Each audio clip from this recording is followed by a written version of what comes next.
Hey guys, full guide of how to build and how to use Ashram. Took me so long because I didn't have enough resource to get his skills, so I couldn't do the testings. Once I got the skills, it took me around 3 hours to test and understand fully how his skills work. So anyways, let's take a look at his stats. So we're going to take a look at Dragon Master first. Here is level 70 stats here. So HP, attack, defense, intelligence, magic defense, and skill is pretty much the same as Royal Knight, but higher. So there's really no reason to not use Dragon Master over Royal Knight. Well, unless you really want to use, you like his Royal Knight class. It looks actually really cool with the horse and stuff. And he also lies under strategic faction buff. So if you're using Ultimiller, he can be very strong. But otherwise, honestly, there's no reason not to use Leon over him, in my opinion. So I recommend staying Dragon Master as your final class. His talent, let's talk about 3-star first. For every 1 block move, attack increases by 1% up to 5%, and defense increases by 5% up to 25%. Before entering battle, if your attack is higher than the enemy's, you will attack the enemy first. So we're going to take a look at the last part. So I'll keep going and then we'll talk about 6 stars. So for every 1 block for 4-star, if for every 1 block move, attack increases by 2% and defend by 10%. And then etc. Same thing. So not much change from 3 to 4 stars, but you get 1% more for attack and 5% more for defend. So now 5-star would be the same thing, 3% attack and 15% defend. Now 6 stars, for every 1 block move, attack increases by 4% and defend increases by 20%. Before entering battle, if your attack is higher than the enemy's, you will attack the enemy first. Okay, so we're going to talk about 6 stars. We're going to talk about the strongest, and you really need to build him at 6 stars if you want to make him like super broken. Okay, so for every 1 block move, attack increases by 4% up to 20%, which means it's same as Leon, pretty similar to Leon's talent. Except instead of, well, 5 blocks gives you maximum damage and defense.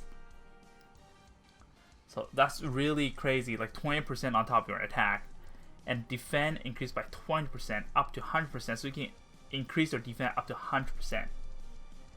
And so that's part 1 of his talent. So part 2 is before entering battle, if your attack is higher than the enemy, you will attack the enemy first. So this is actually, I think, his selling point. He is kind of like Sakura minus the reverse healing, AoE, etc. But it works exactly the same. Instead of building skills, Sakura builds skills. The higher skill you have, you attack first. But this one, you're going to build attack first.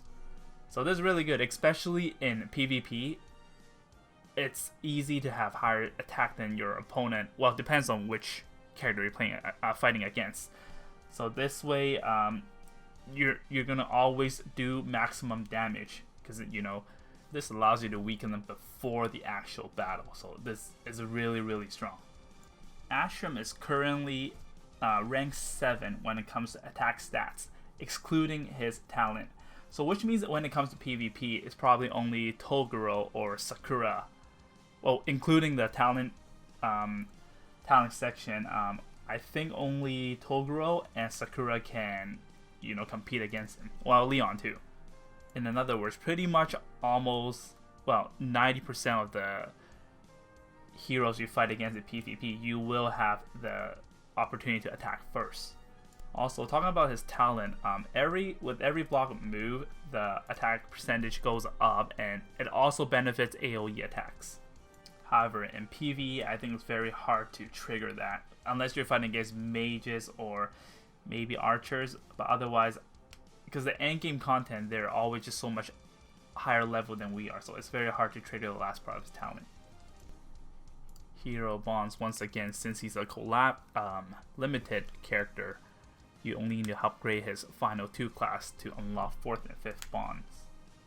Okay, let's take a look at his skill. He has very interesting skills. So first thing we have a Shadow Assault. Physical damage. Attacks a single enemy dealing 1.4 times damage. Before entering battle, reduces the enemy attack and intelligence by 20% for 2 turns. 2-turn cooldown and 2-point cost. So this one's really good, especially with his talent here. Now you have an even higher chance to attack before them. Okay, so next we have Blast. Passive. When attacking, if unit HP is above 80%, damage taken is reduced by 30% during battle. So this one's a pretty good skill too, especially, well, if you're planning to play PvE, I think it's strong. PvP, not really useful. Unless you're trying to build a tanky Ashram, which I see no point. Reinforcement. A lot of flyers have it. After taking action, restores 20% unit HP. Point cost 1. No cooldown. Smash, a common skill for cavalry. Physical damage. Attacks a single enemy, dealing 1.4 times damage. Pushes a target back 2 blocks. Decreases defense by 20% and ignores guard. Last 2 turns. So for Apex, I think this, well, if there's a tank, I think this is one of the 3 skills that you should equip. Dragon's Breath, Flyer's AoE, deals 0.36 AoE damage to enemies within 2 blocks and debuffs each target. The debuff is all random. If you hit 3 targets, all 3 might have a different debuff. So grants Wind Ride after battle. So Wind Ride is when HP is above 50% damage. 50% damage taken from melee attack decreases by 15% last 2 turns. So this is a really good stack for his talent as well. So if you know, I think Apex, this should be also one of your, well, depends on the situation, the team you use, and the team you fight against. This should be one of the 3 skills that you equip. Alright, so this is a Ashram exclusive skill here, which is also his core skill. And it's very confusing. It took me a lot of time to test. But anyways, we're going to quickly read the description here. Counter Strike, physical damage, attacks a single enemy dealing 1.7 times damage. 1.7, it's very, very high. That's like Leon's 3C damage, and it's rare to have something that's that high with 2 skill. 2 point cost, I meant. So before entering battle, grants the Wind Ride effect for 2 turns. So Wind Ride effect, you get that from Dragon's Breath as well, but you also get this from here. So you get big damage, and before entering battle, not after. Before entering battle, you're already going to decrease their attack by 15%. So after eliminating a target, replaces this skill with Decimate. So I'll explain that further later. Attack Break, pretty much used in PvE. Passive, before battle, 50% chance to reduce enemies' attack and intelligence by 20%, last 1 turn. And 1 point cost. Okay, so now we have Decimate here. So there's a lot of parts into this. So first we're going to look at the passive. So basically, if you have this skill equipped, you can get the passive. So grants 20% HP upon taking damage that would otherwise have been fatal. After triggering this effect, replaces this skill with Counter Strike. So what it means is you can revive. As long as you have this equipped, you can revive once, and when you revive, you grant 20% HP. So the next part is the attacking part. Physical damage is an active skill. Attacks a single enemy dealing 1.5 damage. Before entering battle, you gain Realm of Darkness. So after you attack, before battle, you gain Realm of Darkness. So before battle, remember that. So before battle, reduces the attack and defense of all enemy units within 3 blocks by 10%. And increases their chance of being critically hit by 10%. Last 2 turns. After use, replaces this skill with Counter Strike. Okay, so the Realm of Darkness is not like a skill. It's a skill that it's like an AOE. So it's an aura. So people within 3 blocks, they all will get hit by this. Not hit, but like affected by this. And then last 2 turns. After either you die, you'll get Counter Strike, or if the Realm of Darkness is gone, then you get Counter Strike. So it's very confusing, which I'll explain further right now. And this skill has no cooldown. Well, it sounds very broken. Well, it's good, but it doesn't mean that you can keep using it non-stop, because once you use Decimate, the skill is gone. It'll become Counter-Strike regardless.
Okay, so let's take a look at Counter-Strike first. So when, Counter-Strike is active, your skill should look like this. You have Decimate, you have Counter-Strike. You should bring these two 100%. It's like the best skill, and it only works like that, okay?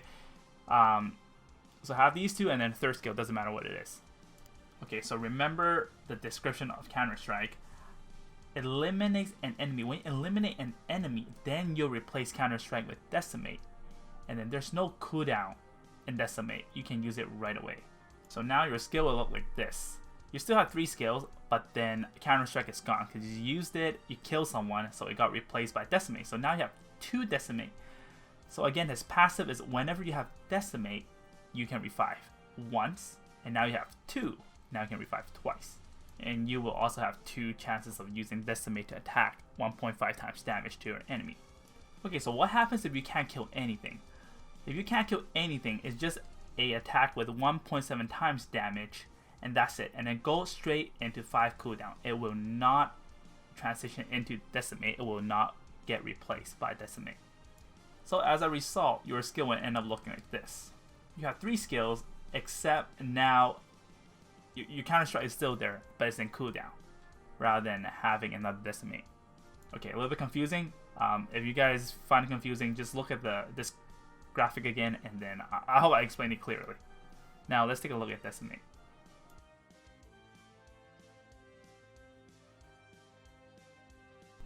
Okay, so vice versa, when Decimate is active, your skill should look like this now. You still have 3 skills. Again, you should have Counter-Strike and Decimate together. They swap, back and forth. That makes him very strong.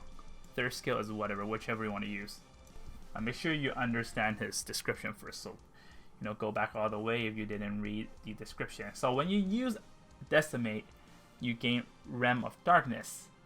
So if your Realm of Darkness is gone, last 2 turns, when it's gone, it'll automatically, replaces by Counter-Strike. So Decimate will be gone. So regardless, you get killed, you will also get replaced. It will also get replaced by Counter-Strike. So either you're still alive, you lost Realm of Darkness, which lasts 2 turns. Now it'll become Counter-Strike. You get killed, same thing. So Decimate is completely gone. So it'll get replaced by Counter-Strike, and it goes into 5-turn cooldown. So as a result, your skill will look like this. You will now have 2 cooldown if you did not use the previous Counter-Strike. So you have 1 Counter-Strike active, and then you have a Counter-Strike in cooldown. So, once you get to kill with your whichever counter strike, doesn't matter. So you can get Decimate again. You get infinite revive. As long as your skill slot allows you to have, you know, Decimate active, then you can keep using it and keep using it. And you, in PvE, I think it's only possible to like have infinite revival, but then in PvP, I think 2 might be max. Well, there is a chance you can get another one after you have your Counter-Strike cooldown. That's 5 turns, and then you kill someone, and then you have another revive. So it's really good. It's actually really good. If your Ashram is well built, I think it'll be super scary. He can potentially 1 versus 5 against the squishy units. Okay, so one thing you have to be careful about is Ragnarok. Ragnarok's fixed damage before battle. If you accidentally kill before battle, it will not trigger Decimate even if you use Counter-Strike. Like, you have to use the skill Counter-Strike actually in battle, kill someone in Counter-Strike, with Counter-Strike, sorry. Then it will get replaced by Decimate. I'll show you guys an example of how strong he can be and how he can go like 1 versus 5 or 1 versus multiple units. Especially when there's no more tanks, he's like super scary because he has a very high chance to attack you first and can kill you because of his very, very high attack. And you keep going on and on because he can revive and you can't kill him. Let's quickly take a look at this video and you guys will know how strong he is.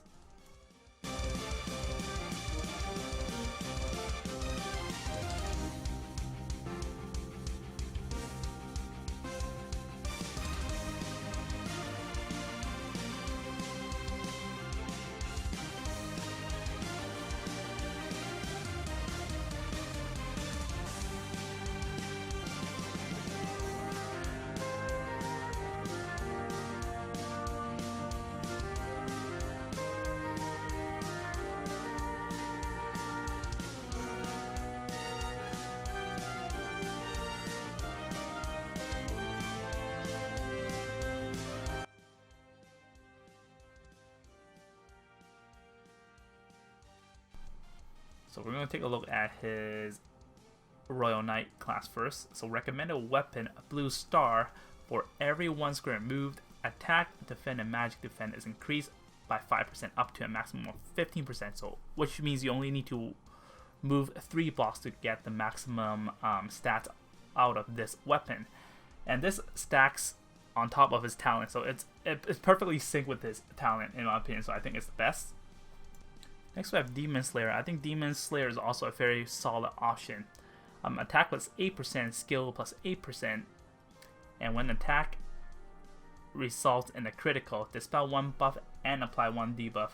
So it's less damage, but then you can, you know, it makes them weaker. There's a high chance that you make them weaker when you hit a critical attack. So I think it's a very solid choice as well, especially in PvE. Okay, Seal Guardian. Seal Guardian can never go wrong on any infantry or cavalry in my opinion. And attack plus 10% and defense plus 5%. His talent is about stacking attack and defense. So this is actually perfect. So stack on top of his, well, it's make his talent even more strong. So recommended armor. Mirror armor. Defense plus 5%, HP plus 5%. When attacked by melee, deal 1.5 times defend of fixed damage. So this one is a very solid, and it's common too, the drop. So before the battle, you weaken them, and with Ashram's talent, there's a high chance that you attack them first. So you're gonna weaken them already, and then you're gonna attack first and make them even weaker before the actual battle. Okay, carbon fiber armor I think is possibly the best armor for him. So when unit's HP is greater than 50%, defend and magic defense is increased by 8%. So rather than just the other 2 armor that I suggested is only plus 5%, but when you have a lot of HP, you get higher defense. And when unit's HP is less than 50%, attack and skill is increased by 8%. So there's no armor that gives you like attack percent aside from carbon fiber. So if you go, since you can revive, so you're gonna be going in alone a lot of times, and then you get hit by something very damaging. You have less than 50%. Now you attack even higher. So if you want to swap your counter strike into Decimate, now is your chance, because your attack is just so much. I mean, your attack is just so much higher now because of that extra 8% and skill. So you might hit a critical, and then you kill. Now you're gonna, you know, get another life to revive, and then even if you get killed, you're gonna revive again, and then you have more chances to. Because when you revive, you only gain 20% HP, so you'll always have the last part of the carbon fiber stats to get right here when units HP is less than 50%. So you get 20% HP when you revive, but you're always having very, very high attacking skills. Then you'll always attack first. Okay, that was pretty confusing. I confused myself. Anyway, so next we have AOS Battle Armor. Defend plus 5%, HP plus 5%. When under range attack, 30% chance to reduce incoming damage by 30%. So I think Cavalry class, one of their weaknesses is getting hit by range attack. So this reduce incoming damage by 30% when under range attack applies to Archer, Assassin, and Mages. Okay, recommended helmet. So Hand of Tyr is good, but I don't think it's best. Anyways, so defend plus 10% at the end of the turn. If unit did not perform an attack, gain 10% increase in skill damage and 10% increase in counter damage for one turn. So the counter damage doesn't really apply to him, but gain 10% in skill damage is very good because you have 2 very strong skill already, and there's 10% attack damage on top of that. Also, it's defend plus 10%, so it stacks on top of your. Oh, it makes your talent more strong. But the part is like not like ending a turn without performing an attack. Well, Cavalry has such long, long range, like high mobility. So I'm not sure how often this can trigger. Okay, so I think Carbon Fiber Helmet is the best for his Royal Knight class, and the reason is exactly same as Carbon Fiber Armor, and they both stack. Okay, so I'll talk about the accessory right after the Flyer class, so I don't have to explain myself twice.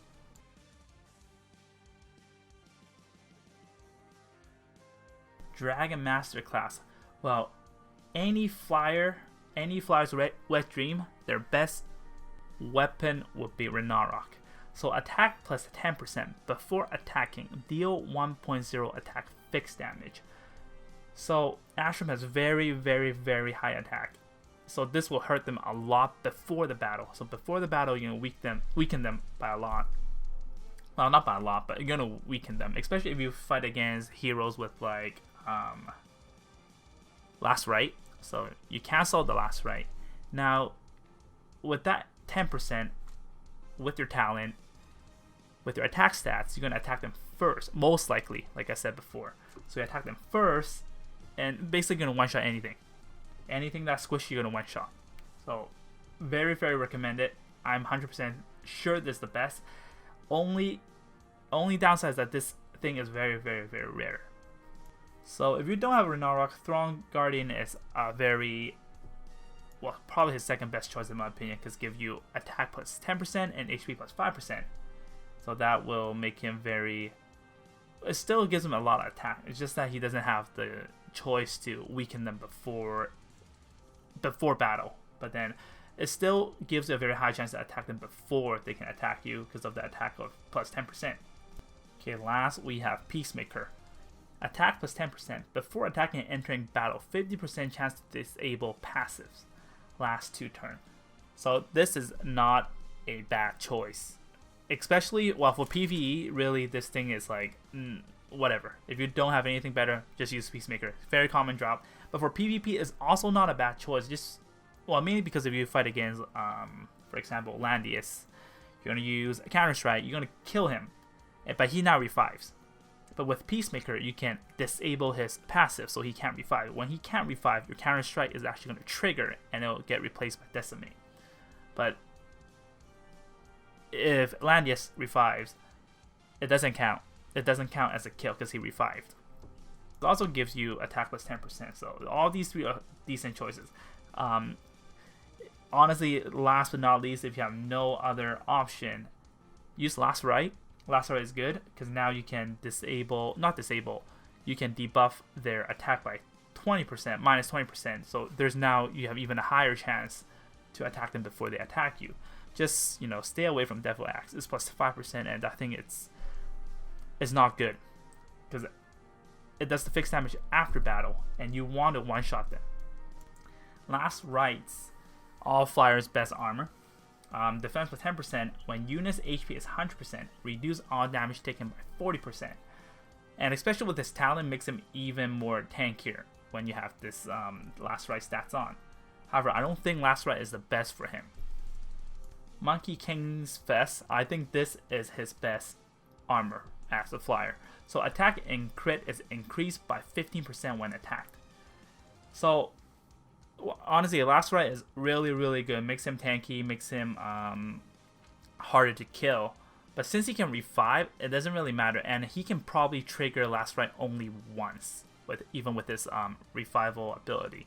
Because when you revive, you only get 20%, so this requires 100%, which is very, very hard, especially in PvE, sure. But PvP, very, very hard, especially since you're a flyer. It's very hard for your healer or your tank to catch up. So you're not going to get 100%. It's going to be really hard. Okay, so Monkey King's Fest it gives you 15% when attack. 15% attack when attacked, sorry. And that stacks on top of his talent. So his talent gives you attack percent, right? So that part doesn't work because you're not moving. However, the second part of his talent works because the more attack percent you have, you attack first. Now it gives you a higher chance to attack. So rather than defending yourself with more defend, you're going to defend yourself with attacks because you're going to attack first. You're going to weaken them first. There's a high chance for you to... So you're going to counter hit them. You're kind of like a tank at this point. So you're going to kill them before they can even attack you. Okay, now we have Cloak of Defiance. Defend and magic defense plus 5%. Before being under range attack, deal 1.5 times magic defend fixed damage. So again, it doesn't matter. Even Flyer and Cavalry, they're weak against ranged attack. So this allows him to be much more tankier. His magic defense stat is pretty good. So since he can revive, you're gonna get one shot by like a mage, by an archer. But before you get killed, you at least did some damage, and then when you revive, when you act first before them, you can probably now one shot whoever hit you first as a revenge. It's not like great, but it's not bad in my opinion. Recommended helmet. Jormungandr's Eye. Defend plus 5%. HP plus 5%. After action, 50% chance to reduce an enemy's damage by 15% within 2 grids. Last one turn. So PvE, very, very good. PvP is also very good in my opinion. Now, PvE I won't explain too much, especially when you have a tank with you, and since you're moving all your units before your enemy, so this doesn't matter. It's easy to trigger. Easier position for your unit too. Okay, but for PvP, now it depends how you use Ashram. So if you always use him to attack first, well, since you have 1 life to revive regardless, that's really good. Because you can now have a choice to go in, try and kill something. If you fail, you die, and then you'll revive. So when that happens, now you have a chance to trigger the reduce an enemy's damage by 15%. Now, whoever you trigger that, and then let's say you revive, and then now it's your turn to attack again.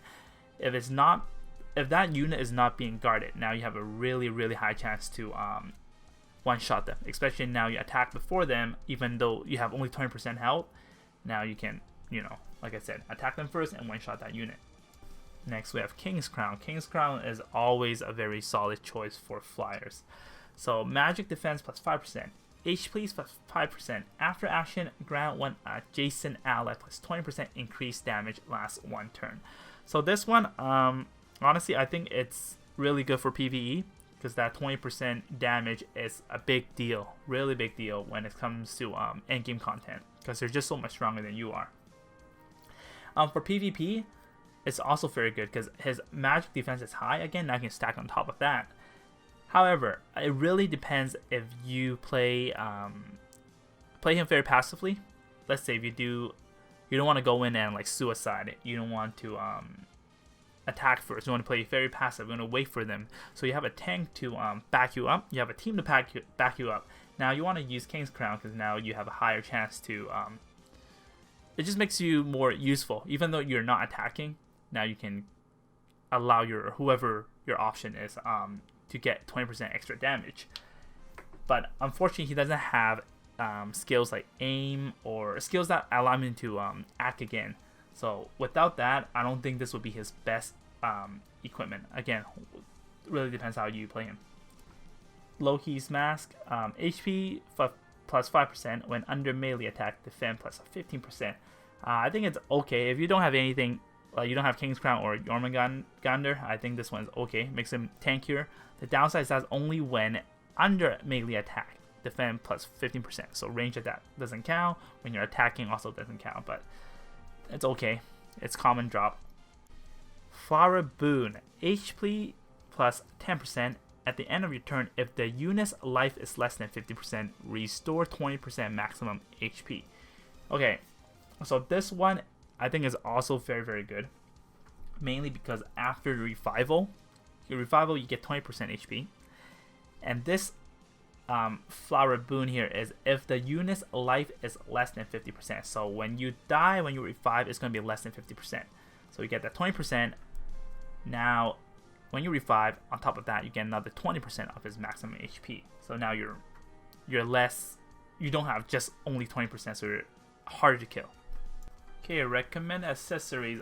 Overlord Badge, all stats plus 5%, immune to defense, magic defense, attack, intelligence, and mobility down reduction. So this one's really good because let's say if you have revival in Apex, they always might want to weaken you before they kill you, or after they kill you, they use some skills such as war, and then they kill you, and then now you're still in that attack reduction status. However, with this, you get immune to that, and then this gives solid, stats, everything plus, and 5% attack is already very, very strong. Okay, Slayer's Emblem, attack plus 8% when attacking flyers, attack plus 12%. So this thing never goes wrong. So I think this is his best, in my opinion. The reason why is because I already said that his attack stat is currently number 7 out of all the characters. So I didn't mention the other two heroes will be Claret and Sherry. Sherry is same as Ashram. Claret is a little bit higher. So if a very well built Claret in Apex, the chance of you attacking her first would be lowered, because now you have to have like a crazy awesome build. But with this, now on top of that, attack plus 8%, now you're gonna get attack plus 12% instead of just 8%. So with that 4%, you might overcome his power. Sherry wise, same reason.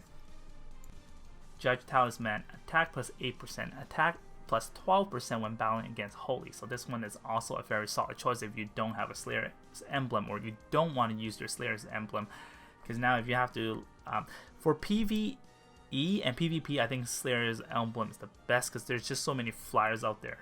But for just Talisman, kind of only for PvP, unless endgame content for PvE such as Timeless Trial or challenges, because there's not a lot of holy units out there. You're fighting against demons. So attack plus 12% would be extra useful, let's say against healers, against Yusuke, against Chris, and etc. Okay, the not recommended accessories, like stay away from it. Please don't use it. Okay, so Lone Star. Well, you would think it would be good for him because now you're a flyer, you go in, and then there's no units next to you, no allies. So when there are no allies within 2 grid, attack and defense increase by plus 10% during combat. So why is it bad? It's because only during battle these increase. It's attack and defense. So it doesn't stack, it doesn't sync with his talent. Elven Ring, same reason as Lone Star. Don't use it. Okay, Enchant Choices. He really doesn't have a lot of choices. We have Breeze here. attack and intelligence plus 5%. Damage dealt increases by 10%. After taking action, 30% chance to increase mobility by plus 2. Lasts 1 turn. Now, attack and intelligence plus 5% is already like good. And now damage dealt increases by 10%. So on top of all of your attack, on top of that you get a 10%. So, and the 30% chance to increase mobility is a big game changer in both PvE and PvP. Now you just have more control, like more map control. Okay, Full Moon, attack intelligence plus 5%. When HP is above 80%, all attack and defense stats increase by 10%. So this is the most optimal for Ashram, because now attack and defense stats increase by 10%. So with his talent, let's say that's plus 20% attack, 100% defense, and now on 10% on top of that. So that makes him super tanky and deal a lot of damage. And this also works with AoE. Downside is that it's kind of hard to keep him HP 80% buff, especially in PvP. With PvE, I think it's very easy because you have a tank and you have healers.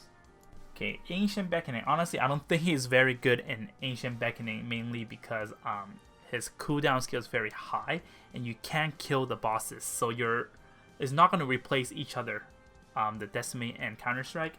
But he can still be solid because he does very high damage. So he can still be solid if you use skills like Shadow Assault, because now you can weaken their attack and intelligence by 20%, and also Smash. And then now you can also use Blast.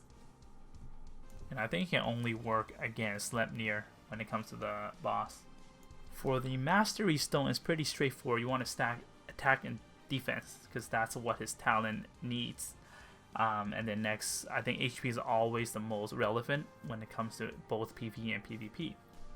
For the Arena Stone, if you want to go full offense, you can omit HP. You can do defend, attack, critical, and skill. Or if you don't care about your defense, you just want to go in and kill something. So HP and defend, both you can, up to you. But I think attack, crit, skill is 100% needed if you want to 1v5. Okay, now final section of this guide is soldier choices here. Now we have Dragoon. When attacking, attack and defend increase by 10 to 30%. I'm going to talk about the higher number, so 30%. I think that's the most balanced if you're using his Royal Knight class. However, if you want to get that maximum damage, including Ashram's talent, you really need to get past all the terrain. So he really would need Ultimiller's faction buff in order to do that. Okay, Bone Dino here. When soldier HP is above 80%, attack increases by 15 to 45%. So this is his most damage soldier. If you have Full Moon and this, he's going to deal so much damage. But again, his only downside is that you would need to bypass all the terrain. Okay, Vampire Bat. After attacking, soldier can restore HP 45% of damage dealt after battle. So I think this is for like longer battles, even for, it doesn't matter PvE or PvP.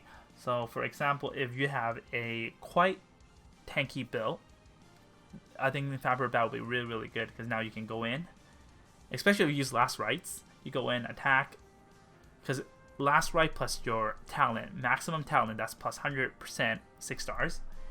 And now you're going to attack. You're most likely not going to lose your soldiers, especially now because you're attacking first. Then if you keep your bats alive, now there's a high chance that you're going to get most likely get full HP. Now your Last Rites is active again. So this is very suitable for a longer fight, for example, like tank push, etc. Gargoyle here. When soldier HP is above 50%, attack increases by 30%. When a soldier HP is below 50%, defense increases by 30%. I think this is the most balanced for flyer class, and this might be his best soldiers in my opinion, because now if you have more HP, you're gonna deal more damage, but if you're about to die, you have more defense, so it makes him much harder to kill. So in conclusion, if you want a one-shot, you want to use Bone Dino, and Gargoyle. If you want to survive, use Vampire Bat. Dragoon is honestly kind of just for PvE in my opinion. And that's it, everyone. This is the end of the guide, and I hope I didn't miss anything, and I hope it was informative to you guys too. So after watching this guide, does it make you guys want to build Ashram?